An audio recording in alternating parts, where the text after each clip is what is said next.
Have you ever been with someone and still felt completely alone?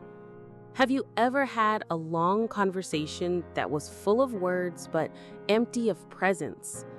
In today's fast-paced, hyper-connected world, our relationships have become just as fragmented as our attention. We talk constantly, but we rarely listen. We share everything on screens, but struggle to truly connect face-to-face. Many of our interactions have become mechanical, surface level, emotionally flat. And maybe, deep down, you're tired of it. Tired of connections that feel temporary, performative, shallow. Tired of showing up halfway because no one else is showing up fully. But what if there was another way? A deeper, more conscious, more fulfilling way to connect? What if your relationships could become spaces of healing, not tension? In this video, you're going to discover how to apply key principles from conscious psychology and emotional intelligence to radically transform your relationships. We're talking about presence that feels real, vulnerability that creates closeness, and emotional responsibility that builds true safety. If you're ready to stop running on autopilot, to break the cycle of shallow connections, and to build something rooted in truth, stay with me. This may just change the way you relate to others and to yourself. Let's start with a simple but powerful question. What is a conscious relationship? You've probably heard the phrase before, but do you know what it really means? A conscious relationship is more than compatibility. It's more than chemistry. It's a connection built on intention, on presence, on honesty. It's not about performing love. It's about living it fully, with your whole self. In a conscious relationship, both people are fully there. Mentally, emotionally, energetically. You're not showing up out of fear, need, or habit. You're choosing to be there because you're invested in growing together. Unlike conventional relationships, which are often driven by unmet needs, past trauma, or social expectations, conscious relationships are rooted in awareness. You're no longer reacting, you're responding. You're no longer blaming, you're reflecting. And most of all, you're no longer trying to fix the other person, you're taking ownership of your part in the dynamic. The foundation of this kind of relationship comes down to 3 core pillars: presence, vulnerability, and emotional responsibility. These are not abstract ideas, they are lived practices, they are daily choices. And when you embody them, your relationships begin to shift profoundly. Let's begin with the first pillar, presence. Being with someone doesn't mean you're truly with them. We all know how easy it is to be physically close, but emotionally distant. To nod along in a conversation without really hearing. To share a room, a bed, a life, but not a sense of connection. Presence is the art of showing up completely. It means putting down distractions, tuning into the moment, and offering your full attention not just to the other person, but to yourself. It's about listening with your whole being, not just waiting for your turn to speak. Conscious presence breaks the cycle of unconscious reaction. When we're not fully present, we tend to fall into emotional autopilot, repeating old patterns, acting from past pain, misreading cues, overreacting. But when you pause, breathe, and check in with yourself before responding, you bring choice back into the interaction. You create space for awareness, and in that space, real connection can happen. So how do you practice presence? It starts small. A few deep breaths before answering a tough question, making eye contact when your partner shares something vulnerable, letting a moment of silence exist without rushing to fill it. These are not just quiet gestures. They are powerful signals that say, I'm here with you. Over time, these micro moments build trust, safety, and emotional closeness. Presence isn't a skill reserved for spiritual gurus, it's a practice. And like any practice, it gets easier the more you do it. When you bring your full presence into your relationships, you stop performing and start connecting. You stop reacting and start relating. And that changes everything. The second pillar is vulnerability, the courage to be seen. Real intimacy isn't built through perfection, it's built through truth. And truth requires openness. Vulnerability is not weakness.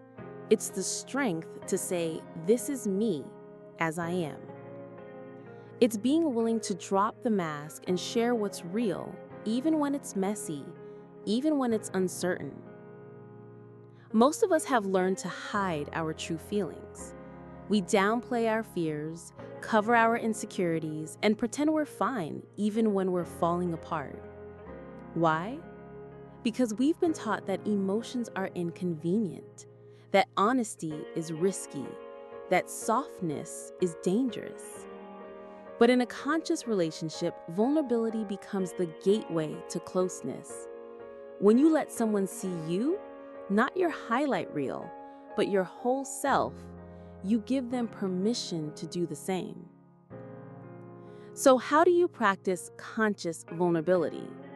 It's not about overexposing yourself or dumping every emotion onto the other person. It's about sharing from a place of grounded honesty. Try saying things like, here's what I'm feeling right now, or this situation makes me feel insecure and I want to be honest about it. Speak your truth without attacking or blaming. Hold space for the other person's truth too.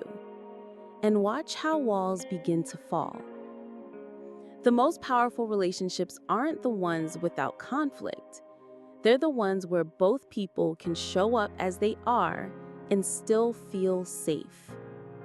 That safety begins with you. When you have the courage to be vulnerable, you create emotional permission for others to do the same. And that's where intimacy is born, not in the absence of fear, but in the presence of trust.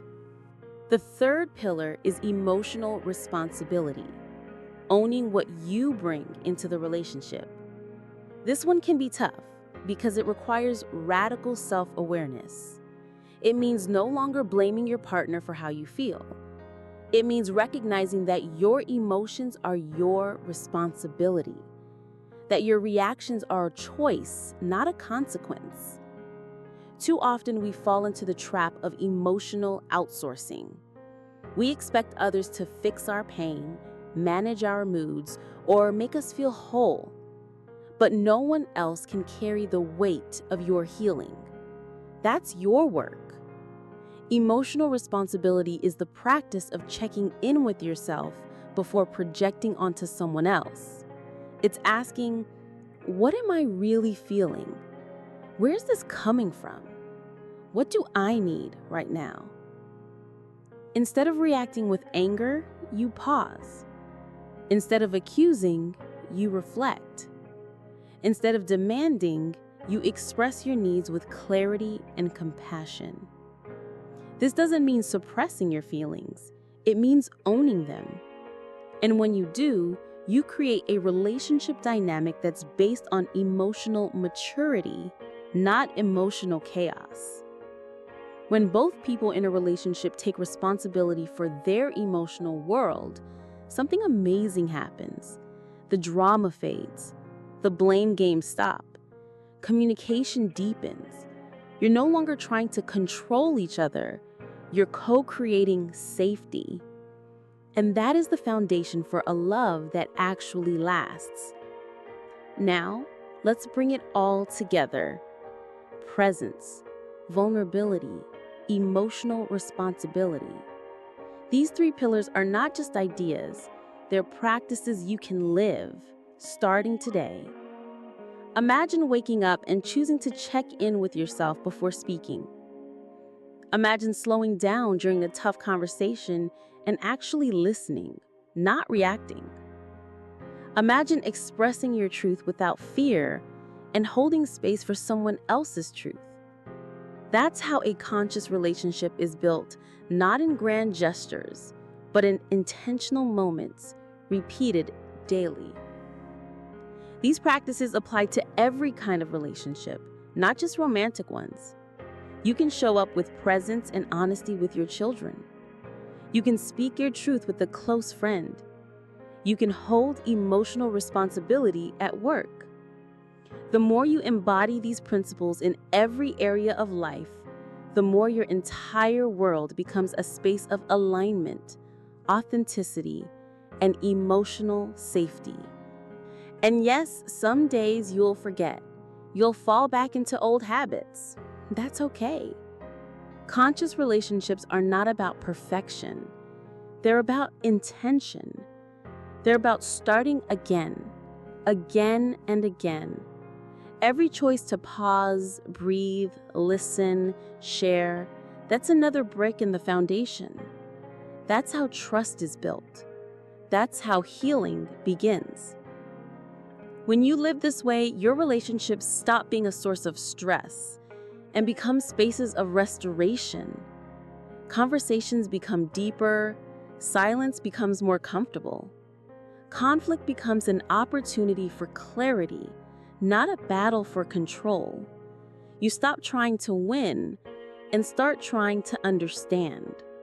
And in that space, love stops being a transaction and becomes a transformation. So here's the invitation.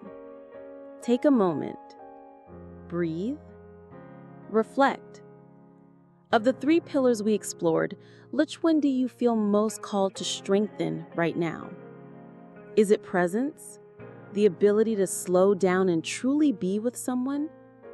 Is it vulnerability? The courage to reveal your truth without armor? Or is it emotional responsibility? The strength to own your feelings and your behavior? Whatever your answer is, start there. Because when you change the way you relate to yourself, you begin to change every relationship around you. You stop waiting for others to meet you and start meeting yourself where you are. That's how real connection begins. Not from the outside in, but from the inside out. Close your eyes for a second and just breathe. Let the words settle, not just in your mind, but in your body. Presence, vulnerability, responsibility. These are not just tools, they are pathways, not just for better relationships, but for a more honest, grounded life. One where love isn't something you chase, it's something you become. Maybe you're just beginning this journey. Maybe you're healing from past pain. Maybe you're rebuilding trust. Wherever you are, know this: the most important relationship you'll ever have is with your own awareness. Because from that place of inner clarity, everything else aligns. So take this message with you. Return to it when you need to remember what matters. Let it guide your choices, your conversations, your healing. And if today you commit to even one new practice, even just one, then your transformation has already begun. A new way of loving, a new way of living, a conscious relationship. And it all starts now.